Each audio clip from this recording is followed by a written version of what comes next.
নমস্কার বন্ধুরা, আজ তোমাদের জন্য যে গল্পটি আমি শোনাতে এসেছি ভয়ঙ্কর ভূতের গল্প অ্যাপস থেকে নেওয়া।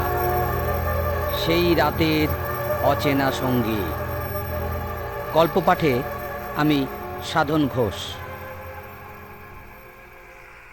কালবৈশাখীর এই ঝড় বৃষ্টির রাতে হঠাৎ করে লোডশেডিং হতেই তিতলি আর বুকান তাদের দাদুর কাছে ছুটে যায় গল্প শোনার আশায়। তিতলি ক্লাস 7-এ আর বুকান 5-এ পড়ে। তাদের মা বাবা দুজনেই শিক্ষকতা করেন। তাদের কাছে দাদু আর ঠাম্মাই সব। বাড়িতে তাই তিতলি আর বুকানের সব ব্যাপারে দাদু ঠাম্মা থাকেন। আজ এই ঝড় জলের রাতে তাই লোডশেডিংয়ের দৌলতে দাদুর কাছে গল্প শোনার জন্য তারা দুজনেই ছুটে আসে। দাদুর বেশ ভালোই লাগে নিজের পুরনো স্মৃতির কথা মনে করতে। তিতলি আর বুকান গল্প শোনার জন্য দাদুর কাছে আজ ভূতের গল্পের আবদার করে। তিতলি বলল, দাদু আজ কিন্তু আমরা ভূতের গল্প শুনব। সঙ্গে সঙ্গে বুকানও তালে তাল মিলিয়ে একই স্বরে হ্যাঁ বলল। অজ্ঞতা দাদু বেশ জম্পেশ করে বসে গল্পের ঝুড়ি খুলে শুরু করে দিলেন তার নানান রকম স্মৃতি দিয়ে ঘেরা গল্পের ডালি। দাদু বলল, বুঝলি দিদি, বছর 30 আগের কথা। তখন আমার চাকরি মাত্র 5 বছর হয়েছে। রেলের গার্ড হিসাবে কাজ করায় বেশিরভাগ সময় আমাকে মালগাড়ি নিয়ে দূরে দূরে ডিউটি করতে হতো। তাই বেশিরভাগ সময়ে আমার বাড়ি ফিরতে প্রায় রাত হতো। তখন অবশ্য এত গাড়ি, অটো, ট্রেকার, রিক্সা এসব চলতো না। তাই নিজের যাতায়াতের সুবিধের জন্য আমার মোটর সাইকেল স্টেশনে রেখে দিতাম। আমি সেদিন দুপুরে ডিউটিতে এসে জানলাম যে আমাকে মালগাড়ি নিয়ে যেতে হবে একটু দূরেই। তাই সেদিন না ফিরতে পারলেও পরের দিন ফিরতে ফিরতে আমার সকাল হয়ে যাবে। সেদিনে দুপুরে ডিউটিতে বেরিয়ে গেলাম, কিন্তু মালগাড়ি নিয়ে যাবার সময় সিগন্যালের সমস্যা থাকায় পরের দিন মালগাড়ি নিয়ে ফিরতে ফিরতে সেই সন্ধে হয়ে গেল। কি আর করা যাবে? তারপর আমি সমস্ত কিছু স্টেশন মাস্টারকে কাজের সব কাগজপত্র গুছিয়ে বাড়ি ফেরার জন্য বেরিয়ে পড়লাম। সেদিন সব সেরে যখন বেরোচ্ছি তখন রাত প্রায় 8টা হবে। গ্রীষ্মের রাতে ফুরফুরের বাতাসে আমার মোটর সাইকেলে যেতে বেশ ভালোই লাগে। বাড়ি ফেরার ওই আধ ঘন্টা বেশ আরামেই যেতে পারবো ভেবে তক্ষুনি বেরিয়ে পড়লাম। তিথিদের মন যখন গল্পের মধ্যে টান টান উত্তেজনা তৈরি হচ্ছে, ঠিক সেই সময় তার মা চা নিয়ে এসে হাজির। তিতলির মা বলল, তোরা এখানে গল্প শুনছিস আর আমি জানি যে তোরা ঘরে পড়ছিস, তা আজ কি বই খুলবি না?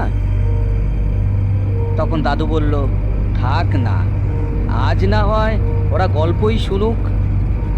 একে বাইরে ঝড় বৃষ্টি হচ্ছে, তার উপর লোডশেডিং। এই এমার্জেন্সি আলোতে পড়লে বাচ্চাদের চোখে অসুবিধে হবে। কি আর করবে? দাদুর কথা শুনে তিতলির মা দাদুকে চা দিয়ে চলে গেলেন।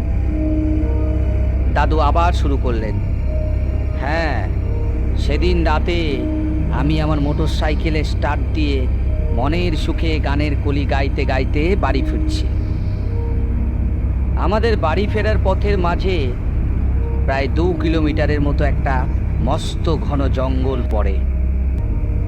সেই ঘন জঙ্গলের মধ্যে শাল, মহুয়া, শিরীষ আর কত রকম যে নাম না জানা বড় বড় অজস্র গাছ আছে, তার কোনো হিসেব নেই।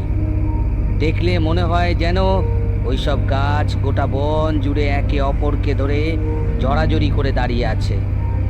আবার কোনো কোনো গাছ তার নিজের মতো কাউকে তোয়াক্কা না করেই যেন অহংকারীর মতো সোজা নিজের ইচ্ছে মতো দাঁড়িয়ে আছে। সকালে সূর্যের কিরণ সেই ঘন জঙ্গলে সব জায়গায় ঠিকমতো পৌঁছতে পারে না, আর তাই সকালেও সেই জঙ্গলের পাশ দিয়ে যেতে খানিক হলেও বুক ছ্যাঁত করে ওঠে। সেই জঙ্গলের পথ পেরোতে যে কোনো নতুন মানুষের অবশ্যই ভয় লাগবে। আর রাত হলে তো কোনো কথাই নয়। আমাদের রোজকার অভ্যেসের দরুন আমাদের সাধারণত অতটা ভয় লাগে না, কিন্তু সেদিনটা ছিল অমাবস্যা। আমার কেন যেন ওই নিকষ গাঢ় কালো অন্ধকার দেখে নিজের বুকটাই কেমন যেন একটু হলেও কাঁপছিল। গাড়ির হেডলাইটের আলো ছাড়া রাস্তার চারপাশের অন্ধকার যেন গিলে খাচ্ছিল। রাস্তার দুপাশের সার দেওয়া গাছে আবছা গাড়ির আলোয় এক আলো আঁধারের মায়াময় পরিবেশ সৃষ্টি করে আমাকে অন্য জগতে যেন নিয়ে যেতে লাগলো। শাল মহুয়া ফুলের গন্ধ মন আর শরীরকে এক পণ্য মাদকতায় আচ্ছন্ন করে দিচ্ছিল। রাতের কত বুনো নাম না জানা ফুলের সুবাসে ক্লান্ত শরীরের অবসন্নতা যেন চারিদিক থেকে ঘিরে ধরে মাতাল করে দিচ্ছিল। সব চোখের আড়ালে ঘটলেও যেন মনের পর্দার অনুভবে দেখতে পাচ্ছিলাম। কিছুক্ষণ যাবার পর আমার গাড়িটা হঠাৎ একটা কেমন ঝাঁকুনির মতো লাগলো। আমি ভাবলাম গাড়ির আলোটা আবার খারাপ হলো নাকি। তারপর মনে হলো গাড়িটা একটু কেমন লাগছে, ঠিক যেমন পিছনে কাউকে বসিয়ে চালালে অনুভব হয় বেশ ভারী, ঠিক তেমন। তারপর হঠাৎ কেমন একটা কনকনে ঠান্ডা হাওয়া শরীরের শীত দ্বারা বেয়ে নিচে নেমে এলো। আমার আবার ভূতের টুটের ভয় ছিল না, তবে চোর ডাকাত হলে সত্যিই বিপদ। মনে হলো দুদিন ডিউটি করে শরীর মন ক্লান্ত, তাই আমার বোধ হয় এসব আগডুম বাগডুম ভাবনা ভাবছি। যদি বিপদ আসে তখন না হয় দেখা যাবে বলে আমি যেতে লাগলাম। জঙ্গলের মাঝে আবার একটা সাঁকোও পড়ে। সেই সাঁকো আবার শাল গাছের গুঁড়ি দিয়ে বানানো, তাই সেই সাঁকো বেশ সাবধানে পেরোতে হয়। আমি সেই কাঠের সাঁকো তাড়াতাড়ি করে পেরিয়ে যাব বলে আমার বাইকের অ্যাক্সেলেটারে একটু বেশ মোচড় দিয়ে স্পিড বাড়িয়ে চললাম। এতে আমার গাড়ির গতি বেড়ে গিয়ে জোরেই ছুটতে চলল। এমন সময় আমি লক্ষ্য করি যে দূরে আমার পিছনে একটা আলো যেন আমার দিকেই ছুটে আসছে। একটু বাইকটা আস্তে করতে বুঝিয়েছে ওটাও আমার মতো কোনো বাইকের আলো। তারপর সত্যি সত্যি দেখি আমার পিছু পিছু আরও একটা মোটরসাইকেল বেশ জোরেই ধেয়ে আসছে। দেখে একটু ভরসা পেলাম, যাক আর কোনো চোরের ভয় নেই। কখনো আমি আগে, কখনো সেই গাড়িটা। তারপর সাঁকো আসতেই সন্তর্পণে পেরিয়ে যেতেই পিছনের গাড়ির হর্নে দাঁড়ালাম। তারপর ওই বাইকটা আমার সামনে এসে দাঁড়ায়। ভদ্রলোক নাকি আমাকে অনেকক্ষণ থেকে অনুসরণ করছেন। তিনি ট্রেন থেকে নেমে ফিরতে গিয়ে স্টেশন থেকে আমার মোটরসাইকেল দেখে পিছু পিছু দাঁড়িয়ে আসেন। তিনি আমার কাছে এসে কানে কানে বলার মতো বেশ ফিস ফিস করে স্বরে বলেন, আচ্ছা, আপনি এতক্ষণ কাকে আপনার বাইকের পিছনে বসিয়ে নিয়ে আসছিলেন? কে ছিল আপনার সঙ্গে? ভদ্রলোকের অদ্ভুত গলার স্বর আমাকে আরো বেশি করে যেন ভয় ধরিয়ে দিতেই আমি বেশ বুঝতে পারছিলাম যে তার কথা শুনে আমার গলা শুকিয়ে যাচ্ছে, যেন আমার নিঃশ্বাস বন্ধ হয়ে যাচ্ছে, আর সেই গলা দিয়ে কোনো আওয়াজ বেরোতে চাইছে না। কিন্তু আমি কেমন যেন জোর করে কথা বলার চেষ্টা করছি, আর তাই পরিষ্কার স্বরের বদলে কেমন ফেঁস ফেঁসে গলার উত্তর দিলাম, কে আসবে? আমি তো কাউকে বাইকে চাপাইনি। আপনি হয়তো ভুল দেখেছেন। অন্ধকারে কি দেখেছেন কে জানে, আর আমাকে একা পেয়ে ভয় দেখাচ্ছেন। ভদ্রলোক আবার আমার কাছে এগিয়ে এসে বললেন, কি মশাই, ভয় লাগছে নাকি? আমি বললাম, না, আমি ওসব ভূত পেতনির ভয় পাই না। তখন উনি হাসতে হাসতে বেশ গোল গোল চোখ পাকিয়ে এক অদ্ভুত ঠান্ডা গলায় বলেন যে আমার গাড়ির পিছনে, তার গাড়ির হেডলাইটের আলোয় দেখে যে আমার পিছনের সিটে কে একজন ভদ্রলোক বসে আছে। সেই লোকটার হাব ভাব কেমন নাকি সন্দেহজনক। কখন তাকে সশরীরে দেখা যাচ্ছিল, আবার কখনো সেই লোকটা অদৃশ্য হয়ে যাচ্ছিল। তাই সে বারবার আমাকে সেই কথাটা বলার জন্য আমার দিকে এগিয়ে আসছিল। আমি আমি ভদ্রলোকের কথা শুনে একটু মনে বল পেলাম ঠিকই, কিন্তু মনের মধ্যে ভয়টা কিন্তু পুরোপুরি তখনও যায়নি। উনি আবার বলে উঠলেন, আর কোনো চিন্তা নেই, সাগরে পারে ওই ভূত আর আসবে না, চলুন আমরা এগিয়ে যাই। কথাটা শুনে একটু আশ্বস্ত হলাম যে যাক, বাকি পথটুকু নিশ্চিন্তে যাওয়া যাবে। এরপর আমি বাইক নিয়ে আগে আগে, আর সেই ভদ্রলোক আমার বাইকের পিছনে।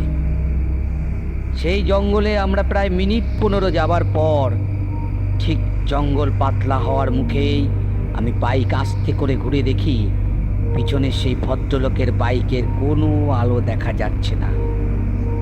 আমি মনে মনে ভাবলাম, তাহলে কি আমি গাড়িটা কি একটু জোরেই চালিয়ে এসেছি?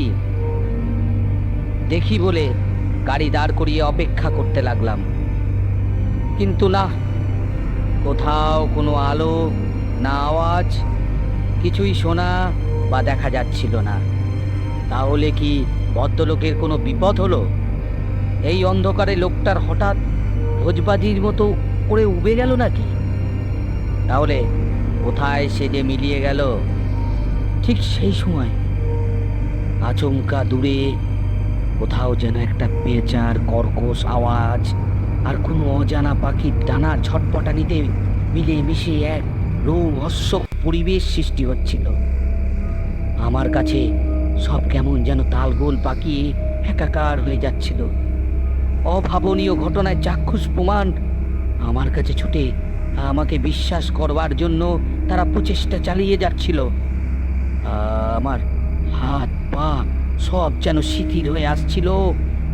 আমি সেই ঘন অন্ধকারে পরিষ্কার দেখতে পাচ্ছিলাম কারা যেন আমার দিকে ছুটে আসছে। তাদের অশরীরী আত্মা আমাকে স্পর্শ করতে গিয়ে আসছে।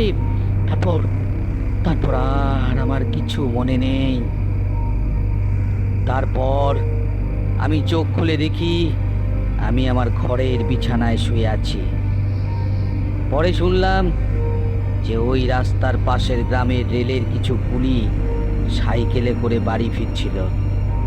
আমাকে ওই জঙ্গলের শেষ সীমানায় বাইক নিয়ে পড়ে থাকতে দেখে চিনতে পেরে বাড়িতে পৌঁছে দেয়। তারপর সব কথা মনে পড়লেও আমি কোনো দিন কাউকে কিচ্ছু বলিনি। পরের দিন সকালে খোঁজ খবর নিয়ে জেনেছিলাম যে বেশ অনেক দিন হলো কোনো এক পথ দুর্ঘটনায় এক ভদ্রলোক নাকি মারা যান। তিনি নাকি কোনো কাজে এই রাস্তায় বাড়ি ফেরার জন্য তাড়াহুড়ো করে ট্রেন ধরবে বলে বাইক দুর্ঘটনায় সেই জঙ্গলের সাঁকো পেরোতে গিয়ে পড়ে মারা যান। তারপর থেকে এই পথে রাতের বেলায় মোটর সাইকেল আরোহীর কাছ থেকে তিনি এখনো নাকি মাঝে মধ্যে লিফট নিয়ে থাকেন।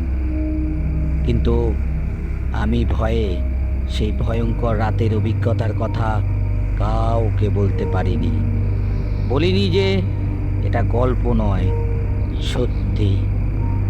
সেদিন সেই ভূত ভদ্রলোক শুধু আমার বাইকের পিছনে নয়, আমার সাথে পুরো জঙ্গলের পথ একসাথে কথা বলতে বলতে এসেছেন। আজ আমার গল্পের এখানেই সমাপ্তি। গল্পটি যদি ভালো লেগে থাকে অবশ্যই লাইক অ্যান্ড শেয়ার করবে। এরকম আরও গল্প শুনতে আমার চ্যানেলটিকে অবশ্যই সাবস্ক্রাইব করবেন।